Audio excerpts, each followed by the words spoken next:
Donc, je vais présenter nos deux invités. Patrick Marier, qui est directeur scientifique du CREGES, donc le Centre de recherche et d'expertise en gérontologie sociale. Je pense on va le dire une dernière fois aujourd'hui. Donc, c'est le CREGES. Depuis 2013, donc, Patrick est directeur scientifique, professeur titulaire également au département de sciences politiques de l'Université Concordia. Patrick, ses intérêts de recherche portent principalement sur les politiques publiques, l'administration publique, les programmes de services sociaux pour les personnes aînées, les impacts du vieillissement démographique ainsi que les réformes des régimes de retraite. Émilie Raymond, elle est professeure titulaire à l'École de travail social et de criminologie de l'Université Laval et organisatrice communautaire. Ses intérêts de recherche portent sur la participation sociale des personnes aînées, les enjeux relatifs à l'équité, à la diversité, à l'inclusion dans le domaine du vieillissement, ainsi que le travail de milieu. Dans ses travaux, elle privilégie les approches participatives et émancipatoires de recherche. Bonjour à vous deux. Est-ce que ça fonctionne, les micros? On teste. Bonjour. Bonjour, ça fonctionne très bien. Super. Donc, on voulait commencer tout de suite la journée par apporter quelques précisions, définir un peu ce que c'est que la gérontologie sociale, à quoi ça sert, pourquoi on travaille, on fait des recherches sur le sujet. Il y a beaucoup de confusion. Moi, je le remarque, vous l'avez sans doute remarqué aussi depuis le temps que vous travaillez dans ce domaine-là. Moi, je me présente souvent comme journaliste indépendante spécialisée en gérontologie et j'hésite souvent à changer mon titre parce que ça veut souvent rien dire pour les gens du public. On confond beaucoup aussi avec la gériatrie. Donc, qu'est-ce que c'est que la gérontologie sociale? Oui, bonjour, bon, merci. Déjà en partant, quand on parle de gérontologie, c'est un champ qui est très englobant et très multidisciplinaire. D'ailleurs, si vous allez sur la page web du CREGES et vous cliquez sur notre page avec une petite description des chercheurs, vous allez constater qu'on vit tous une double vie. Donc, moi, ma double vie, j'ai un pied fortement ancré dans la science politique avec des collègues en sciences politiques. On se pose des questions en sciences politiques que des personnes comme Émilie en travail social ne trouvent pas trop intéressantes. Par contre, elle aime beaucoup mieux mon autre pied qui, et lui, est en gérontologie. Donc, dans bien des cas, puis c'est un peu partout au Canada, si vous regardez, il n'y a pas vraiment de département de gérontologie. Donc, on se retrouve toujours un peu entre deux chaises qu'on doit constamment naviguer. Donc, aussi, quand on parle de gérontologie, c'est vraiment en lien avec ce qu'on appelle la science du vieillissement, mais on a d'autres collègues, par exemple, qui sont plus dans les perspectives comme en communication, ou si on parle des punks, par exemple, ils préfèrent beaucoup qu'on utilise le terme qu'on ait fait des études sur le vieillissement ou en vieillissement, plutôt que la gérontologie parce qu'on n'aime pas l'aspect du volet scientifique. Puis aussi, au sein de la gérontologie, il y a différents types de groupes et de disciplines. Donc, une qui est vraiment mieux connue, qui est la gériatrie, mais qui, elle, sous-entend une formation en médecine. Puis finalement, c'est une spécialisation de la médecine, d'ailleurs, qui s'est définie comme champ disciplinaire avec la découverte d'une maladie ou de maladies qui sont liées directement avec le vieillissement. Ce n'est pas du tout le cas en ce qui concerne la gérontologie sociale, puisqu'on ne parle pas de pathologie ou de maladie chronique ou de perte cognitive. Dans bien des cas, on se retrouve surtout avec des gens qui ont une formation en sciences sociales ou un parcours professionnel aussi qui est ancré dans les sciences sociales.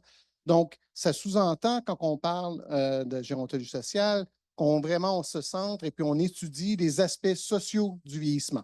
Donc, ça sous-entend une formation ou une expertise dans le domaine social, mais ça sous-entend aussi des objectifs et des buts de recherche qui sont sociaux in fine. Donc, on s'intéresse aux inégalités sociales, aux enjeux, par exemple, de l'immigration, pas parce que ça a un effet sur la santé ou c'est lié à des résultats en santé, mais tout simplement parce qu'on trouve que la problématique comme telle vaut à matière à être étudiée point à la ligne. Donc, on n'a pas besoin de l'instrumentaliser dans un autre contexte, par exemple, de santé publique, afin de voir étudier ces populations. Donc, il y a l'aspect social qui est très important, mais là, pour en ajouter une autre couche à la confusion, il y a maintenant la gériatrie sociale. Ça vient ça en confond plusieurs. Est-ce que je me trompe? Oui, d'ailleurs, une des raisons pour laquelle je crois, au cours des 2 dernières années, je passe beaucoup de mon temps à expliquer qu'on ne fait pas de la gériatrie sociale. Donc, la gériatrie sociale, ce n'est pas une discipline qui existe en recherche. D'ailleurs, si vous faites une recherche Google, ça n'existe pas du tout. Et puis, pour nous, c'est vraiment une contradiction de deux termes, là, dans le sens que on ne peut pas avoir une approche sociale si l'objectif ultime, c'est d'allonger la vie d'une personne. Donc, c'est peut-être au point de vue sur le terrain, ça a peut-être un sens. Puis, c'est vraiment une approche de gériatrie communautaire qui a été mise de l'avant, mais c'est certain que la terminologie nous cause un peu problème parce que justement, ça ajoute beaucoup à la confusion de ce qu'on fait au CREGES. Peut-être que j'ajouterais quelques éléments là, par rapport à la gérontologie sociale. En fait, pour moi, c'est à la fois une invitation et une occasion. Une invitation dans le sens où c'est une invitation à questionner finalement toutes ces normes qui sont associées à ce que c'est bien vieillir, le vieillissement réussi, le vieillissement en santé. Ça veut dire quelque chose, ces notions-là, pour les personnes aînées principalement concernées, etc. Mais il faut faire très attention de ne pas transformer ça en normes, hein, en prescriptions sociales, en idéaux à atteindre, qui sont très difficiles à rejoindre pour une grande partie des personnes aînées. Donc, l'invitation qui est lancée par la gérontologie sociale, à mon sens, c'est de se poser beaucoup de questions sur l'impact des modèles, puis comment on doit et on peut s'intéresser à différentes trajectoires de vieillissement qui permettent, on l'espère, aux personnes aînées de vieillir à leur manière dans des conditions de vie qui sont les plus dignes possibles. C'est aussi une occasion, la gérontologie sociale, puisqu'on est inscrit en sciences sociales, mais on est aussi interdisciplinaire. Puis il existe une pluralité de méthodes, d'approches, de regards où on va croiser à la fois les dimensions structurelles collectives, puis aussi les dimensions individuelles, narratives, les histoires de vie qui ont donc une portée qui est à la fois personnelle et sociale. Donc, la posture critique est très importante en gérontologie sociale. De quelle façon ça s'incarne dans vos travaux? Bien, peut-être qu'on pourrait faire un petit détour là, par rapport à la notion de critique en gérontologie sociale. Moi, c'est pour ça que je m'y sens à l'aise en gérontologie sociale parce que j'ajoute souvent le terme critique. La gérontologie sociale critique, bien, ça nous amène justement à questionner le vieillissement qui est souvent présenté comme quelque chose qui est naturel, hein, alors que c'est éminemment construit, hein, la manière dont dans chacune des sociétés, on va construire justement les rapports d'âge, comment on s'organise socialement face au vieillissement, les perceptions, les représentations là, qui sont véhiculées par rapport au vieillissement. Ça fait longtemps qu'on travaille avec le terme de gérontologie critique. Là. Ça nous vient de la fin des années 1970. Un chercheur comme Peter Townsend qui a commencé à questionner l'institutionnalisation de la dépendance. Hein, il appelait ça la dépendance structurée. Puis il montrait bien que ça avait une fonction. Les discours sociaux sur le vieillissement, on voulait traiter le problème qui est associé au vieillissement. Puis on a commencé à développer là, des parcours de vieillissement très institutionnalisés. Pardon, que maintenant on remet en question, hein, notamment en utilisant la notion de participation sociale, etc. Mais c'est important de s'arrêter de prendre un recul et se demander pourquoi on parle de tel et tel sujet en vieillissement encore aujourd'hui.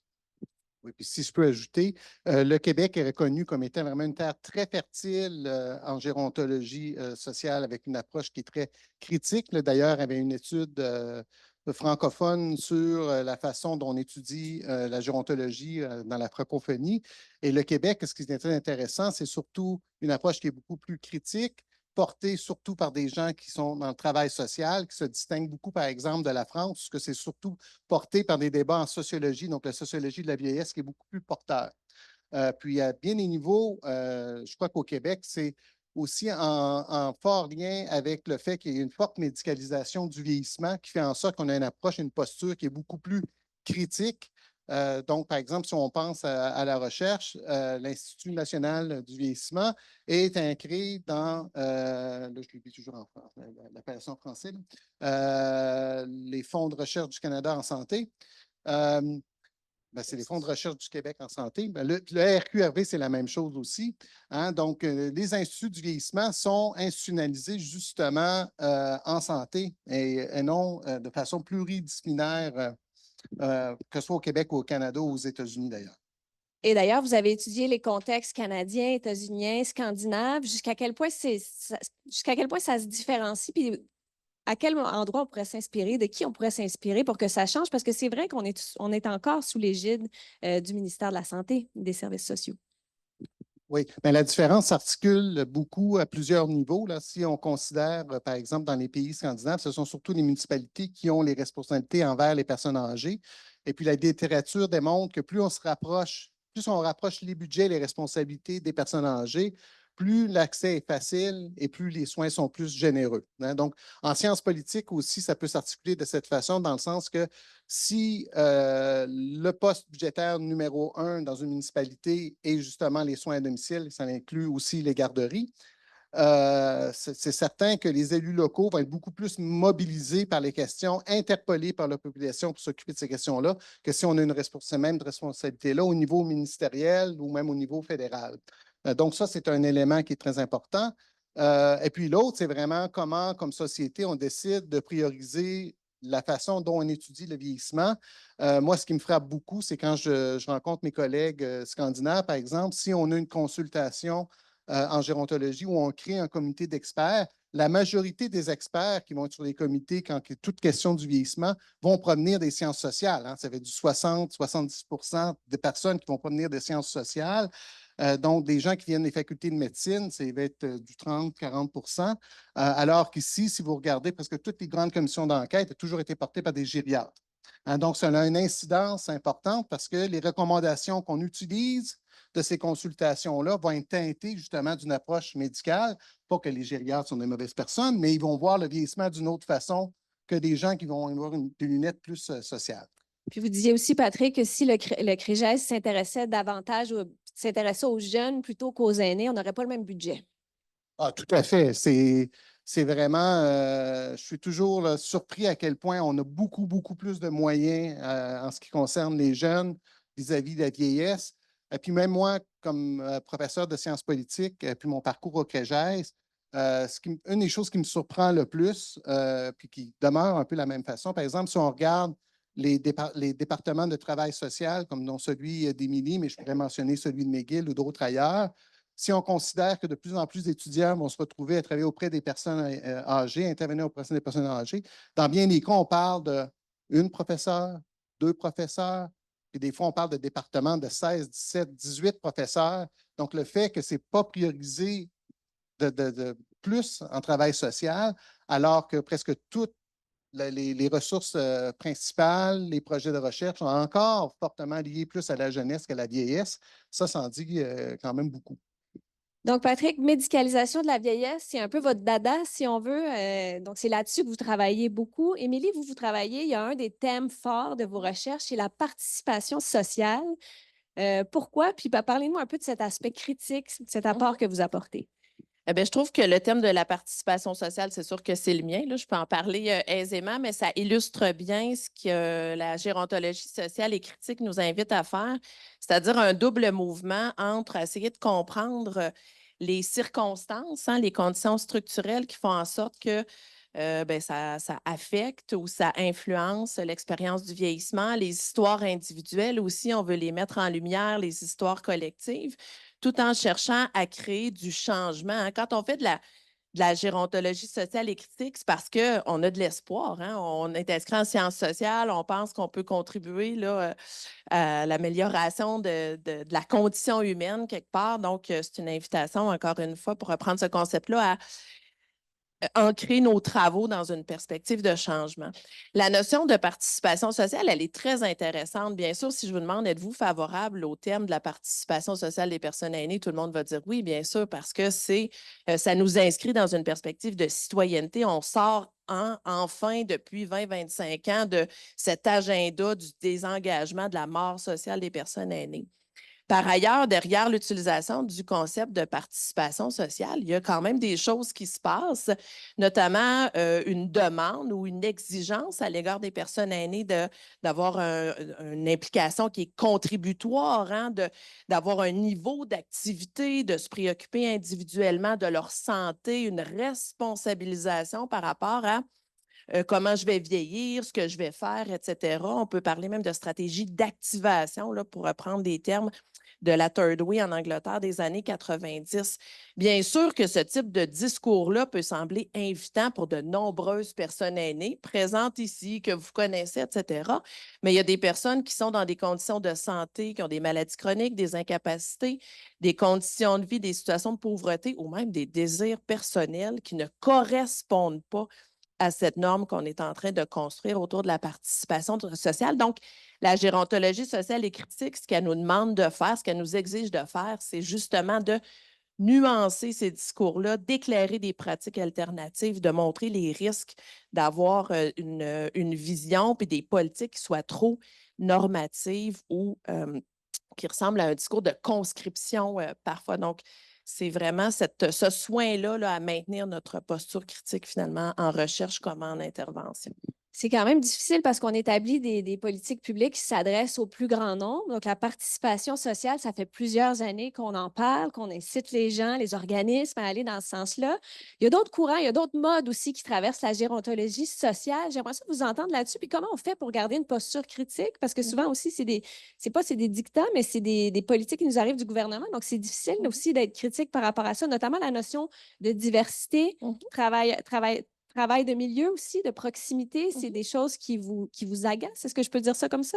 Pas du tout, pas dans le cas du travail de milieu ni du travail de proximité. C'est plus par rapport aux notions, aux modes conceptuels qui émergent. Par exemple, la question de la diversité, hein, c'est comme quand la participation sociale est arrivée au début des années 2000, là, plusieurs personnes s'en sont emparées à juste titre. Puis je pense qu'un élément très important pour rester critique, c'est de travailler avec les organismes d'action communautaire autonomes, les acteurs de terrain, les confrères, consoeurs des ministères, les gens dans les CIUS et CIS, puis de croiser les discours et les perspectives, c'est très important.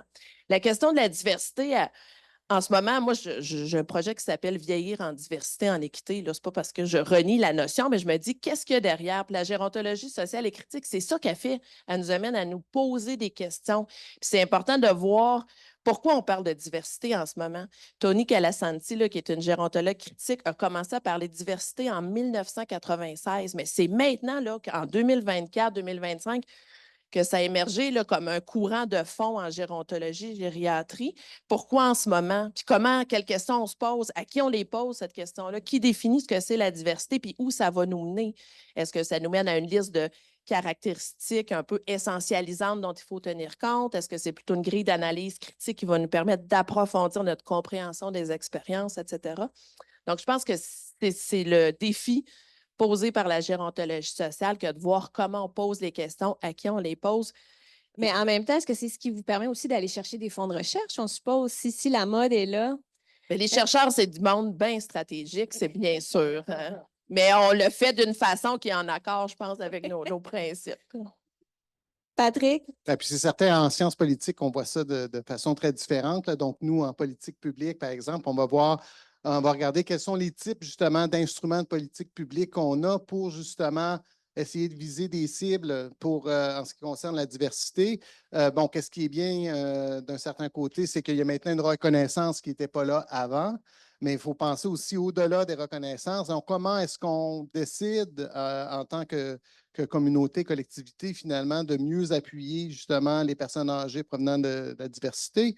Et donc, ça soulève plusieurs questions. Hein. Donc, c'est pas si on offre un concours pour financer un démarrage d'un organisme communautaire pendant un an, puis on ne renouvelle pas le financement, c'est pas la même chose que dire maintenant les CLSC doivent absolument avoir des personnes qui s'occupent de la diversité, c'est des emplois permanents intégrés dans le réseau, c'est pas la même chose. Donc, le type de politique qu'on va mettre en œuvre, les instruments de politique publique qu'on va utiliser, déployer, les programmes qu'on va créer, ont une forte incidence justement sur les répercussions de ces actions publiques-là.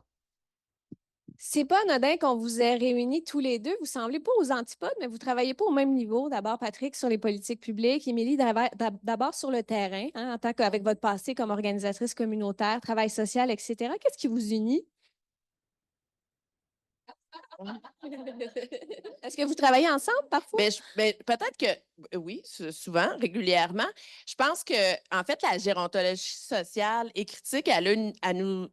Il y a une obligation, c'est de considérer simultanément, justement, ces différents niveaux, ces différentes échelles, de manière à mieux comprendre ce qui est vécu par les personnes aînées, comme ce qui se passe en matière de politique sur le vieillissement. Donc, on n'a pas vraiment le choix, là. C'est une obligation de travailler ensemble. Puis c'est aussi une perspective.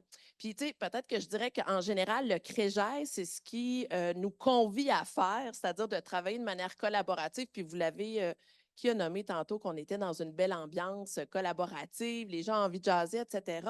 C'est finalement la rencontre entre des perspectives qui peuvent sembler de l'extérieur contradictoires ou éloignées, mais qui en fait sont toutes nécessaires là, pour créer ce réseau-là de chercheurs solidaires, engagés, désireux de changer les choses pour les personnes principalement concernées. C'est ce que je dirais. Je dirais aussi c'est en forte complémentarité, là. Donc, nous, on a tendance à discuter, penser à plusieurs de ces enjeux de façon de articulation de différentes politiques publiques, mais en travaillant avec Émilie, ça nous fait poser plus de grandes questions concernant la discrétion des personnes qui œuvrent sur le terrain, leur professionnalisation, le fait qu'ils travaillent dans le réseau versus le communautaire ou dans le privé. Donc, tout ça, ça fait poser de type de questions qu'en sciences politiques, on n'a pas tendance à passer beaucoup de temps là-dessus, là. Donc, ça l'ouvre un peu le champ. Ils nous font vraiment réfléchir plus intensément sur des questions qu'on oublie souvent. On va passer là, à la période de questions. Donc, préparez vos questions. Puis en terminant, peut-être un petit mot parmi les principes qui vous guident. Là, il y a cette notion-là d'espoir. C'est un terme qui est galvaudé un peu, mais des recherches qui donnent de l'espoir. C'est ce qui vous guide. Je ne sais pas si Patrick, c'est votre cas aussi. Émilie, je pense que oui. De quelle façon? Ben, moi, je pense que quand on fait de la recherche, parce qu'on a de l'espoir, là, sinon on n'en ferait pas, bien entendu. Moi, je pense que, en fait, la gérontologie sociale, critique, ce qu'elle nous amène à faire, puis on l'a nommé tantôt, c'est de travailler avec les personnes principalement concernées. Personnes aînées, personnes intervenantes, personnes sur le terrain. Puis on essaie de développer des connaissances pour pouvoir justement nourrir des changements de pratique, des changements dans les conditions de vie. Par ailleurs, ça vient, je dirais, avec un engagement qui est celui de ne pas faire des fausses promesses. Puis ça, éventuellement, on pourra en jaser. Tu sais, oui, approche émancipatoire collaborative, mais encore faut-il, quand on travaille avec les personnes, voir de quelle façon les recherches changent les choses. C'est que ça donne ta recherche? Moi, je l'ai entendu souvent, c'est une question qui me taraude, qui m'obsède. Il faut voir comment on répond justement à cet engagement-là. Oui. Mais c'est certain que quand on travaille en politique publique, s'il n'y a pas de problème, il n'y a pas de politique publique, là. Donc, à quelques reprises, même dans des conférences comme celle-ci, je me suis fait appeler de rabat-joie. Donc, l'espoir, je pense, est au fait que c'est important, surtout au point de vue de la recherche, que justement, on continue à bien appuyer la gérontologie sociale et puis qu'on entende les voix de nos chercheurs et chercheuses en gérontologie sociale. Et le fait, justement, donc là-dessus, de l'espoir que plus on se rend compte des limites, justement, des approches médicalisantes en santé, je pense que on va réaliser de plus en plus à quel point il faut mieux intégrer un peu l'expertise qu'on a dans le social. Vous semblez parfois prêcher dans le désert, par contre, Patrick.